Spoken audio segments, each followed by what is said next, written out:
Hello. है बैठिए सीता धिक्कार है तुम्हारे बल पर ऊपर। तुम्हारी सेना को रहते हुए यह मेरी दशा हुई।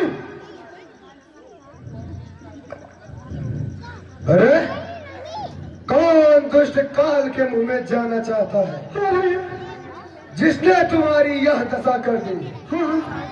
हमारे जीते जी तुम्हें किसने नकटी बनाई? बता जल्दी, कहाँ है वो? अब उसका काल आया है। अरे बहन, कुछ हत्यारे का नाम तो बता। काल के मुंह में जाना चाहता है। भाई इस पंगत वन में राम और लक्ष्मण नाम के दो लड़के आए हुए